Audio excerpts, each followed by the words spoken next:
우리는 고린도 교회의 두 번째 문제, 그것에 대한 바울의 권면이 담긴 이 설교, 이 논증을 함께 살펴보는 중이죠.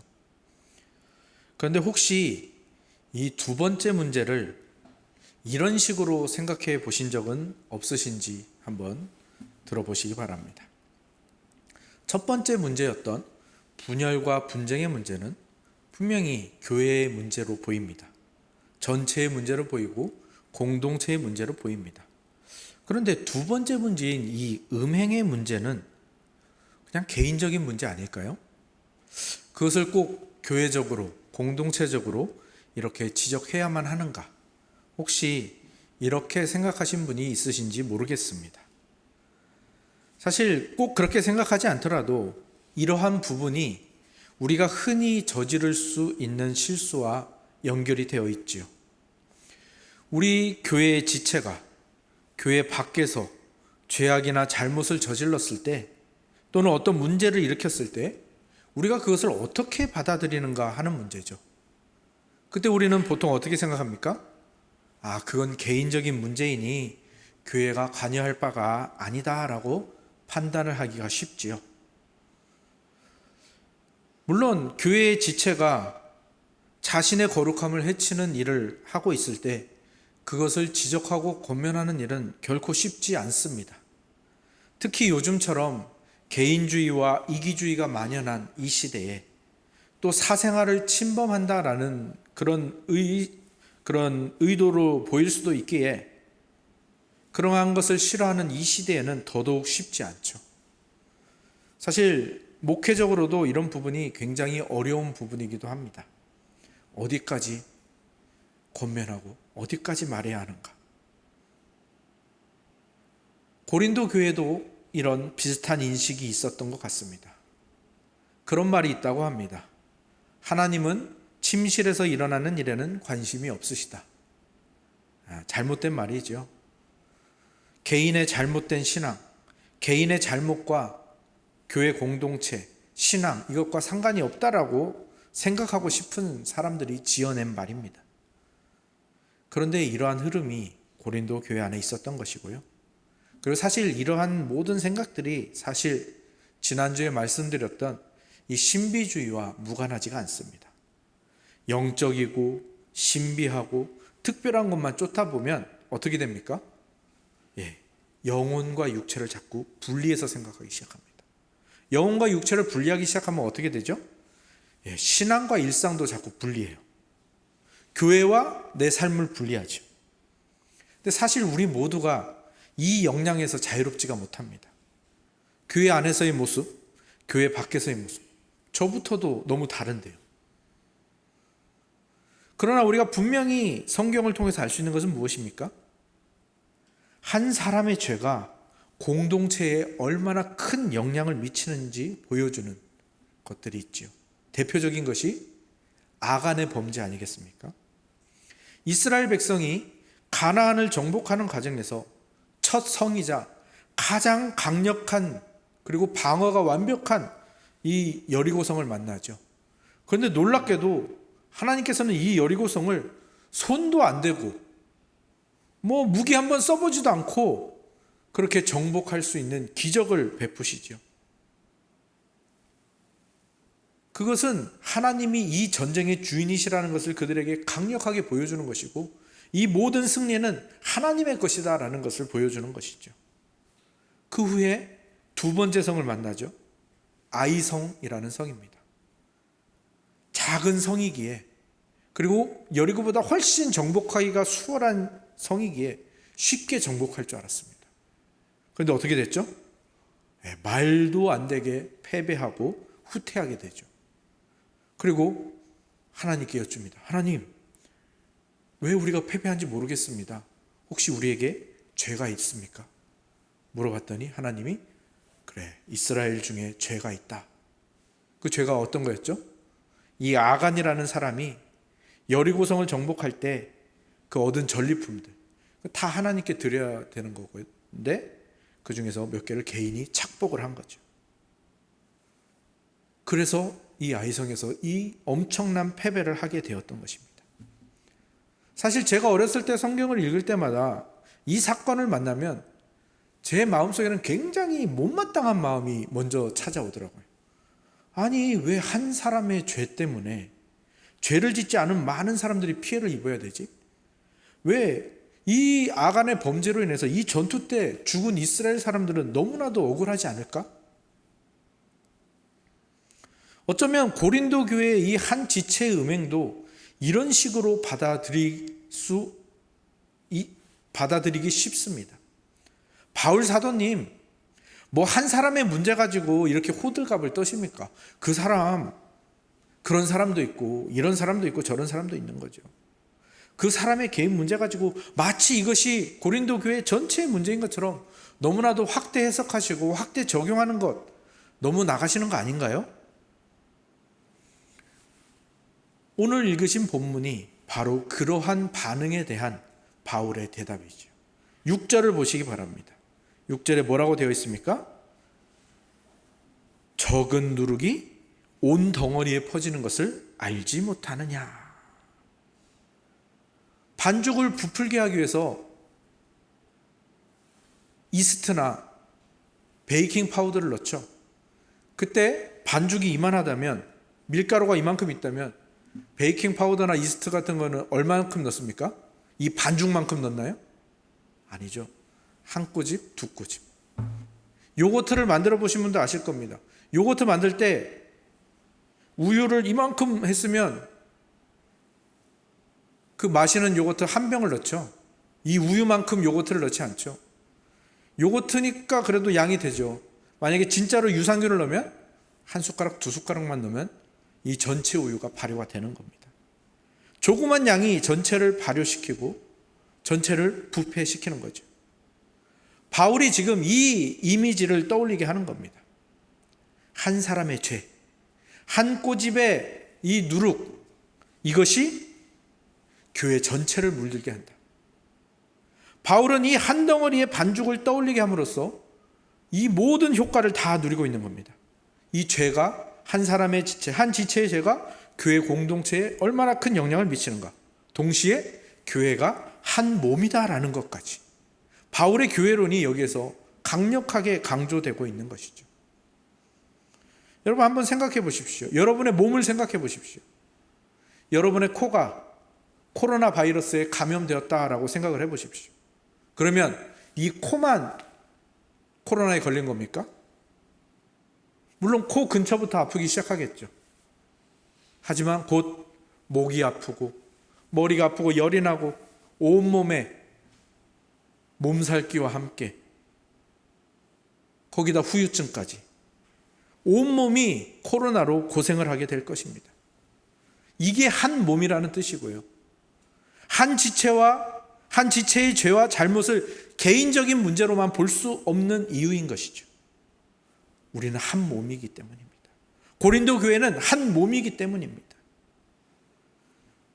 사실 이 한 몸이라는 것을 염두에 두지 않는다 할지라도 개인의 행동이 공동체에 영향을 많이 미칩니다. 특히나 이 공동체가 험한 바다에서 배를 타고 있는, 요즘 그 크루즈선 큰 배 있지 않습니까? 그 배를 탄 공동체라고 한번 생각해 보십시오. 고린도 교회가 실제로 그런 상황입니다. 헬라 문화와 온갖 이방 문화가 가득한 이 국제 도시에서 정말 그 국제 도시라는 그 험한 바다 위에 떠 있는 배와 같은 곳이죠. 그 배 안에서 누가 병에 걸렸는데 그것을 감추거나 어떤 위험한 행동을 했는데 그것을 몰래 한다. 그거를 개인적인 문제로 치부할 수 없습니다. 그 병은 그 배 전체를 병들게 할 것이고요. 그 위험한 행동은 모두를 위험에 빠뜨리게 될 것이기 때문입니다. 그래서 바울은 그를 출교시키라라는 명령을 하는 것이고, 그 명령이 타당한 것이고, 바울이 이 모든 문제를 교회의 문제로 처리하는 것도 정말로 올바른 지적인 것이죠. 한번 여러분이 생각해 보십시오. 그 사람이 그냥 이 근친상간이라는 아주 정말 끔찍한 이 성적인 범죄를 한 사람이 함께 교회에 있다고 생각하고 그와 함께 예배를 드려야 한다고 생각해 보시기 바랍니다. 모든 사람이 영향을 받을 겁니다. 그 예배 자체가 그 사람으로 인해서 영향을 받겠죠. 그 사람이랑 마주치면 왠지 눈을 피하게 되고 예전처럼 대하지 못하겠지. 그가 내 앞에 앉아 있다면 그 사람의 뒤통수가 보일 때마다, 눈에 들어올 때마다 그 죄가 계속 생각나서 예배에 집중하지 못할 것 같습니다. 또 제 뒤에 앉아 있다고 생각해도 그 사람이 어디를 볼까? 혹시 내 아내를 보고 있지는 않을까? 여러 가지 생각들이 찾아와서 예배에 집중하기가 어려울 것 같습니다. 그러니까 이 한 범죄가 허용이 되면 예배가 망쳐지는 것뿐만 아니라 그 다음에는 이게 허용이 되니까 또 다른 죄가, 또 다른 죄가, 또 다른 특수한 상황이 허용이 되면 다 허용이 되는 것이고, 이 교회라는 이 한 몸은 그렇게 병들어 갈 수밖에 없는 거죠. 특히나 이 교회는 한 몸이기 때문에 그 한 부분에 그 영향력이 클 뿐만 아니라 확장성은 더더욱 클 수밖에 없는 겁니다. 그래서 바울이 이 누룩과 반죽 덩어리라는 이 그림을 보여주면서 그의 교회론과 함께 이 죄에 대한 잘못을 지적하고 있는 것이죠. 그러면서 바울은 이 비유를 그것으로 끝내지 않습니다. 이 누룩 없는 반죽이 이스라엘 백성과 그 유대인들과 또 그 유대인의 그 가르침, 그리고 이 기독교의 근본이 되는 구약의 이 내용들을 알고 있는 이들에게 강력한 비유로 이어질 수 있기 때문에 그렇습니다. 그래서 바울은 이 누룩과 누룩이 없는 반죽 덩어리 이 비유를 어디로 끌고 가는가 하면 유월절 식사로 끌고 갑니다. 유월절은 어떤 절기죠? 이스라엘이 출애굽한 이후로 지켜온 절기이고 유대인들은 지금까지도 이 유월절을 그대로 지키고 있지요. 제가 예전에도 이 유월절에 대해서 말씀드린 적이 있는데, 이 유월절 식사는 이스라엘 백성의 새로운 식사였습니다. 이스라엘이 하나님의 구원으로 말미암아 새로운 가족이 되었다라는 것. 이 식구라는 말은 밥을 함께 먹는 사람을 뜻하지 않습니까? 그래서 이 새로운 식사에 가장 중요한 음식이 어린 양과 무교병이죠. 어린 양은 사람 수대로 잡기 때문에 이 한 가정에 한 양으로 부족하거나 모자라는 경우가 굉장히 많습니다. 그래서 이것을 가족들이 합쳐져서 이 양들을 잡는 일이 일어났습니다. 그래서 이 어린 양을 통해서 그들이 한 가족이다, 새로운 식구가 되었다라는 것이 분명히 드러나고요. 동시에 이 어린 양이 죽어서 어떻게 되죠? 이스라엘의 모든 장자, 이스라엘의 모든 처음 난 것들이 원래 죽어야 되는데 살게 됩니다. 그래서 이 모든 처음 난 것들은 다 하나님의 것이 되는 것이죠. 뿐만 아니라 이 어린 양의 고기, 그들을 위하여 대신 죽인 이 어린 양의 고기를 먹는 모든 이스라엘 백성은 하나님의 것이 되는 것이고, 하나님의 백성이 되는 것이고, 하나님의 새로운 식구가 되는 것이죠. 그러면 오늘 중심에 있는, 오늘 본문이 가리키는 이 무교병, 누룩이 들어가지 않은 떡은 어떤 의미를 가집니까? 출애굽 당시에 그들이 애굽에서 구원받을 수 있을 거라는 기대를 1도 하지 못했습니다.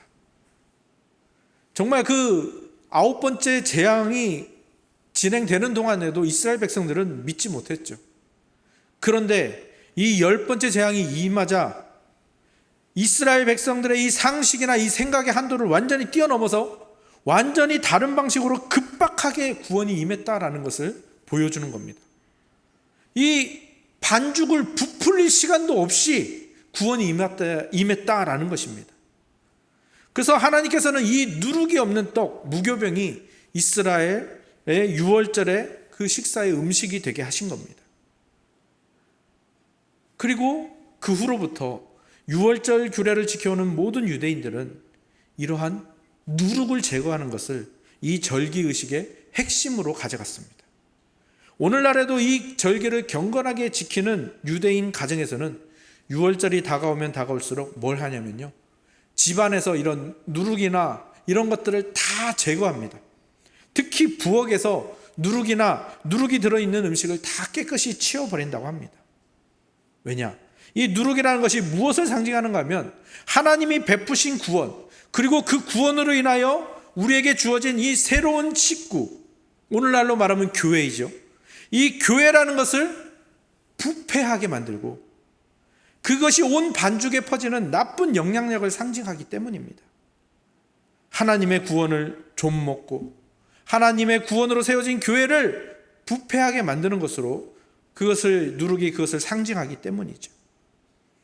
하나님의 구원으로 이스라엘 백성이 하나님의 백성이자 교회로 부름을 받았습니다. 새로운 한 덩어리의 순수한 반죽으로 거듭난 것이죠. 여기에 구원받기 전에 그들이 정말 가지고 있었던, 그리고 그들이 빠져 있었던 자기 중심성, 자기 자랑, 교만, 이런 것들이 누룩인 것이고요. 예전에는 그것을 가지고 사는 것이 문제가 되지 않았지만 새로운 삶, 새로운 공동체에는 그 누룩 같은 것들은 치명적인 영향을 미친다라는 것. 이스라엘 백성은 유월절을 지키며 이 모든 것들을 되새기게 되는 것이죠.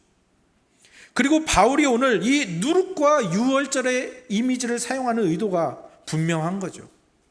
유대인의 전통을 따라야 한다, 이걸 말하는 것이 아니라 기독교와 교회의 핵심에 이 구약의 유월절을 완전히 성취한 진짜 유월절이 위치하고 있음을 강력하게 말하는 것입니다. 바로 예수 그리스도, 그리고 그분이 행하신 일들이 진짜 유월절이죠. 예수님이 유월절에 돌아가셨잖아요.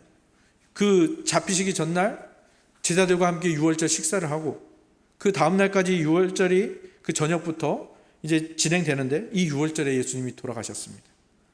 예수님이 유대인의 유월절에 돌아가신 건요, 결코 우연이 아닙니다. 하나님의 놀라운 작정 안에 있는 것이고요. 하나님이 이 예수 그리스도를 통하여 온 인류에게 진정한 유월절을 주셨다라는 것을 널리 알리시기 위한 것이죠. 최초의 유월절에 그 유월절 어린 양 때문에 이스라엘 백성 모두가 죽음을 면하게 된 것처럼 예수 그리스도로 인하여 진짜 유월절을 받은 우리가 그 어린 양 예수의 죽으심으로 우리 모두가, 온 인류가 죽음을 면하고 구원을 얻게 된 것이죠. 그래서 바울이 이야기하자는 것은 무엇인가 하면 이러한 관점에서 우리를 보고 이러한 관점에서 교회를 바라보라는 겁니다. 그리스도인의 삶 전체는 긴 유월절 축제와도 같다라는 것이죠. 그리고 그리스도인의 공동체인 교회는 한 반죽, 누룩이 없는 한 반죽인가 동시에 그 유월절 음식이 차려진, 또 이 신학의 유월절 음식인 성찬이 차려진 그 유월절 식탁, 성찬 식탁이라는 것이죠. 그러니까 어때야 됩니까? 그리스도인의 삶, 그리고 그리스도인들이 모인 이 교회 안에는 절대로 누룩이 있어서는 안 된다라는 것을 말하고 있는 것이죠. 누룩이 들어간 음식을 먹지 말아라가 아니라 우리가 축복으로 받은 이 유월절 축제와 같은 우리의 인생과 우리의 교회에 이 누룩에 해당하는 낡은 생활 방식, 옛 생활, 옛 사람, 나쁜 영향력을 가진 교만, 자기 중심성, 거짓, 이런 것들을 제거하고 멀리해야 한다라는 것을 가르치고 있는 것입니다. 그것을 알 수 있는 부분이 8절이죠. 8절. 8절을 같이 한번 읽어보겠습니다. 8절입니다. 시작. 이러므로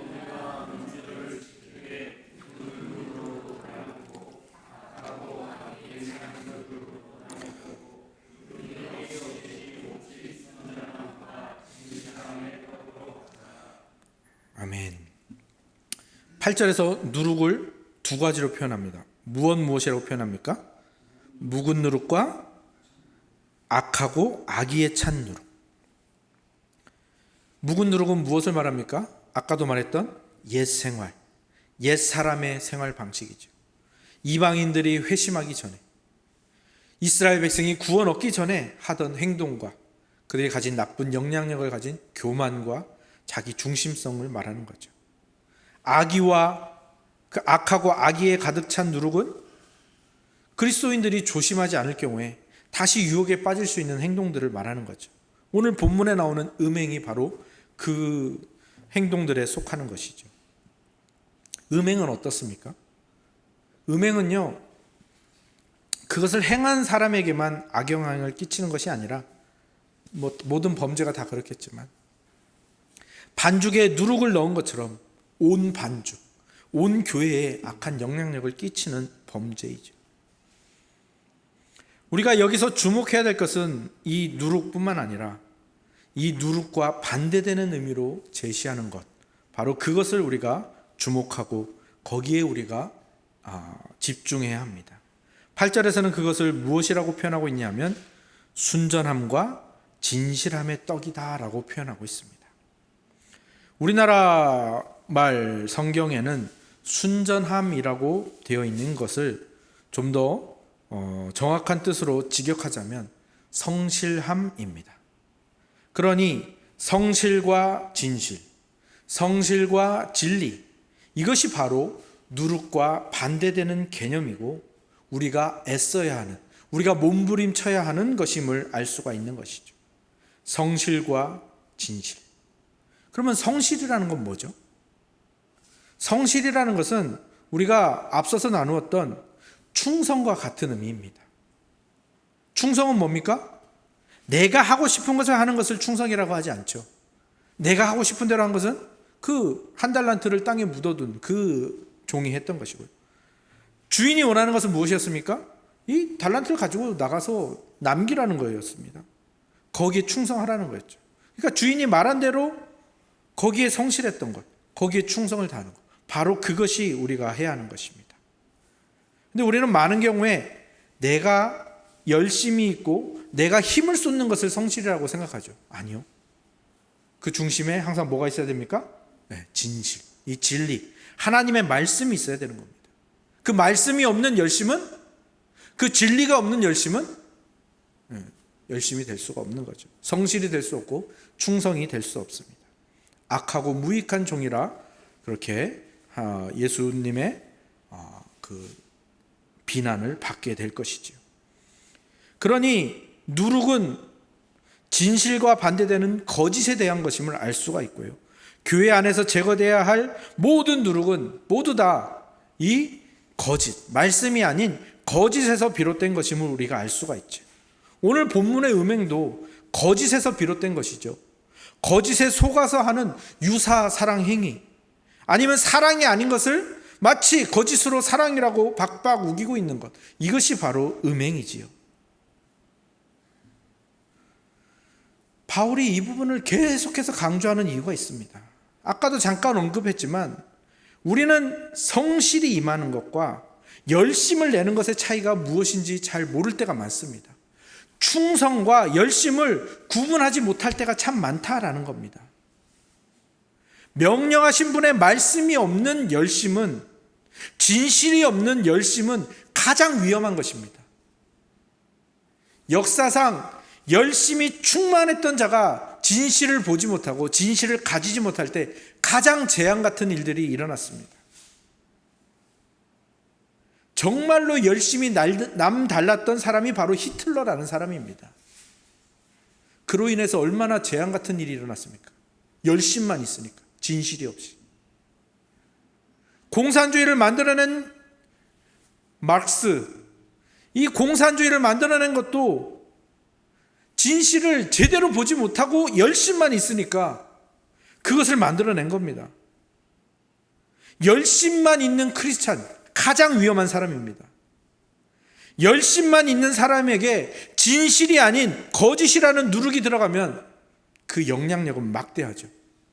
반죽이 막 2배, 3배 막 부풀어 오르게 될 것입니다. 가장 잘 전염되고 가장 잘 퍼뜨려지게 될 것입니다. 예전에 코로나가 갑자기 확산되었던 시기들을 한번 보시기 바랍니다. 열심히 있는 집단이 그 중심에 있었습니다. 신천지, 태극기 집회, 이태원 클럽,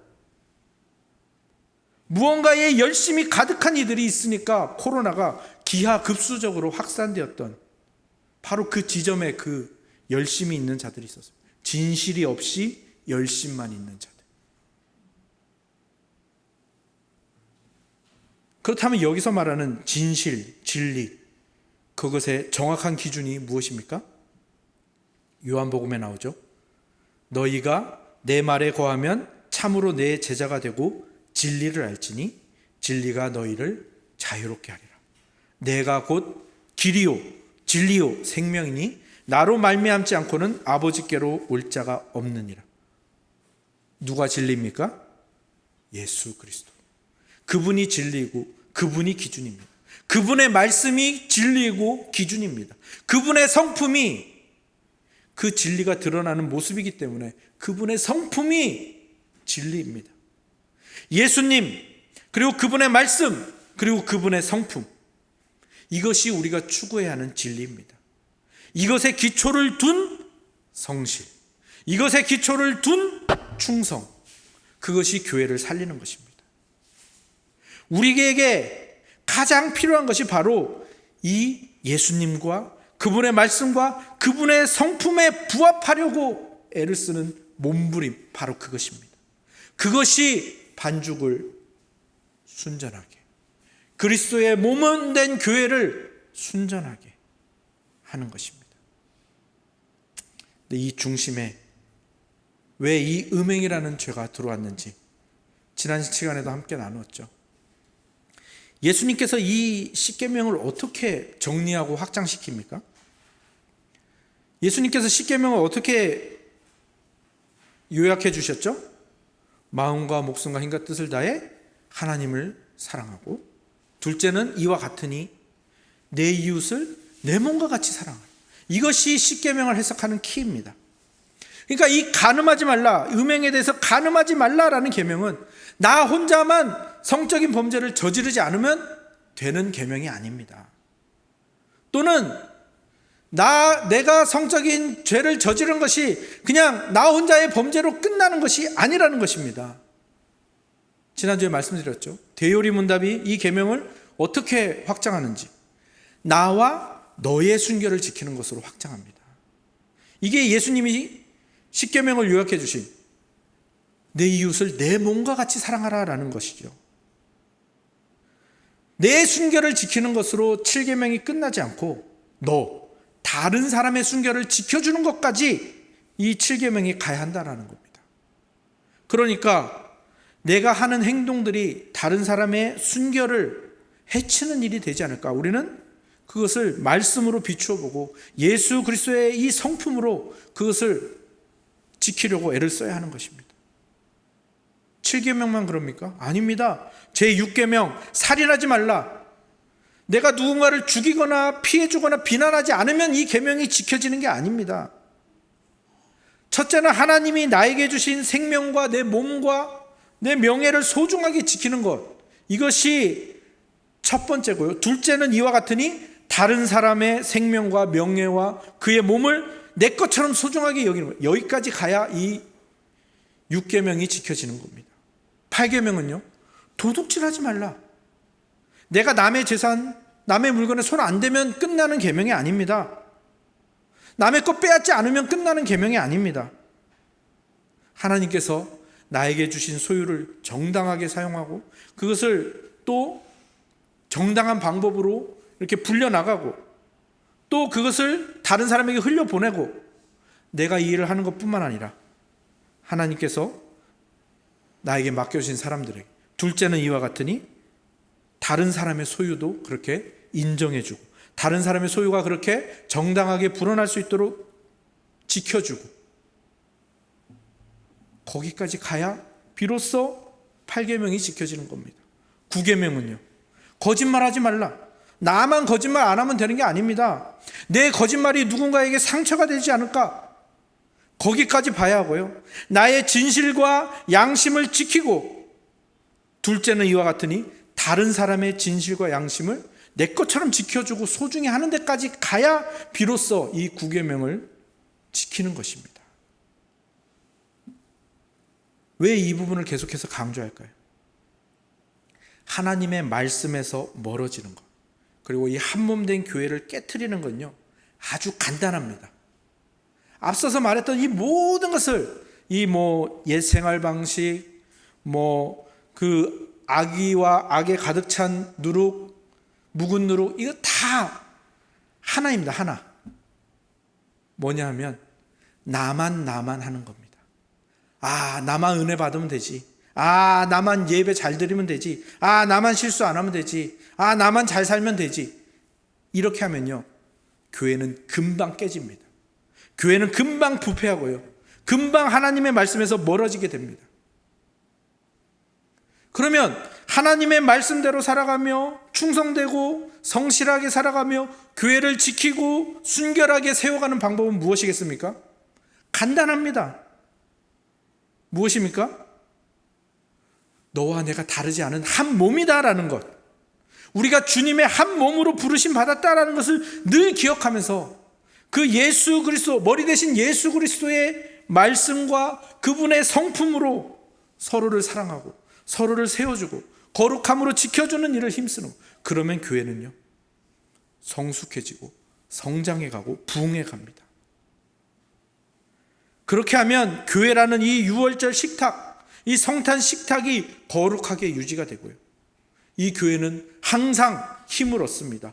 원동력을 얻습니다. 복음으로 살 수 있는 그 원동력, 주님의 말씀이 살아 숨쉬게 될 것이고요, 이 교회의 모든 이들이 주님의 임재와 은혜를 늘 강력하게 맛보게 될 겁니다. 다른 사람을 통해서, 나는 너를 통해서, 너는 나를 통해서. 여러분, 옆에 지체들을 한번 바라보시기 바랍니다. 앞뒤 좌우에 있는 지체들 한번 바라봐 주세요. 그 지체가 없으면 여러분도 없는 겁니다. 그 지체가 없으면요, 여러분은 아무것도 아닙니다. 한번 옆에 계시는 분들, 앞뒤에 계시는 분들에게 이렇게 한번 축복했으면 좋겠습니다. 당신이 있어서 행복합니다. 당신이 있어서 행복합니다. 네, 이번에는 안 했던 분들에게 해보시죠. 네. 말을 좀 바꾸겠습니다. 당신은 내가 받은 축복입니다. 당신은 내가 받은 축복입니다. 네, 그렇습니다. 이것이 없으면요, 교회는 금방 무너집니다. 나만 하면 교회는 금방 무너집니다. 이 음행하는 자가 왜 여기에 나타나게 되었습니까? 나만. 왜 분열과 분쟁이 일어났습니까? 나만. 모든 죄는요, 자기 중심성입니다. 거기에서 비롯됩니다. 그러나 이 자기 중심성을 버리고 이 한몸됨을 기억하며 이 한몸의 머리 대신 예수 그리스도의 그분의 말씀, 그분의 성품에 집중하며 그것을 통하여 내 기본을 삼고 거기에 충성하고 성실하면 하나님은 이 공동체를요 놀랍게 사용하실 겁니다. 놀랍게 사용한다는 건 뭐 특별하게 사용하는 게 아니고요, 정말 평범한데 그 평범함이 정말로 많은 사람들을 변화시키는 그 영향력, 선한 영향력이 될 것입니다. 한 몸 된 우리 공동체를 하나님이 어떻게 아름답게 사용하실지 기대하시며 또한 그것을 강력하게 체험하시는 저와 여러분들이 다 되시기를 주님의 이름으로 축원합니다. 아멘.